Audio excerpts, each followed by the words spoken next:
Today we're in Clear Lake, Texas to build a brand new backyard stream. This client originally called us about getting a koi pond, but once I took a look at the space and we talked about what he truly wanted, we both realized that a much better use of the space would be a pondless waterfall with lots of twists and turns. I think you'd get way more value. Our client was super excited about the idea, so we're going to get right into work building this feature. All he asked was that we incorporate his red wooden bridge into the final design. So let's get to building. We're going to start by excavating our layout and digging out the basin. This is where the stream is going to end. It's also where we're going to drop the aqua blocks.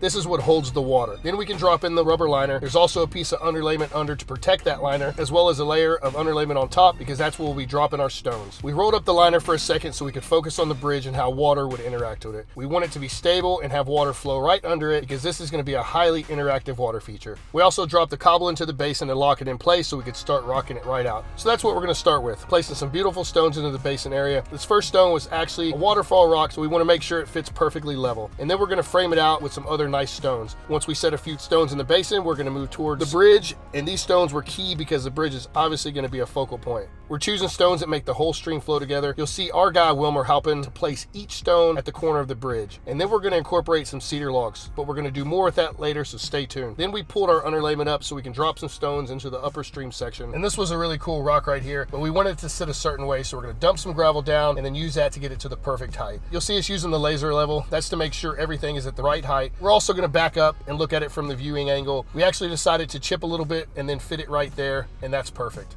This specific rock right here was sitting a little too high, so we're going to pull our underlayment back and actually dig out a spot for the stone. So yeah, there's a lot of thought going into each rock. This one we also had to chip away at and then fit with the other rocks to the headwaters of the stream. We were pretty satisfied, so we moved back down to the lower reaches of the basin. What takes us to day 2, we're right off the bat, we're going to focus on the bridge. We're also going to foam in all the cracks so water goes exactly where we want it to. This is super satisfying and super effective in creating a perfect waterfall. Wilmer's going to cut away the excess underlayment. This is going to give us a cleaner look on our overall stream so we can figure out where we want to place the final stones. We'll also tuck up the liner using dirt to get it high enough so it keeps the water within the stream system, and then we'll cut away the excess liner so the finish line is in sight. Now it's time to place some of the final stones and set our spillway. This is what the water actually comes out of. We also wanted to create some pooling sections, so here's what's called the bib liner technique. It's basically foaming an extra piece of liner into place to ensure that the water stays within that area and doesn't get out through the cracks or gravel or etc. It's super effective. Then we're going to place some accent stones. These aren't the rocks in the liner itself, but the ones on the outside that help blend where the water ends and the land begins. This helps to mesh the stream with the surrounding landscape, so it's not like a stream that we just plop there. You'll see Justin there, he finally showed back up on the last day of the project. Must have been that time of the month. Here's the last rock we placed in the stream, super satisfying. We used foam to stick it right in the best spot, and now it's time to place the cobble as well as a small pea gravel, as well as make a big strategic move on the cedar log. We decided to break out the chainsaw and saw some notches into this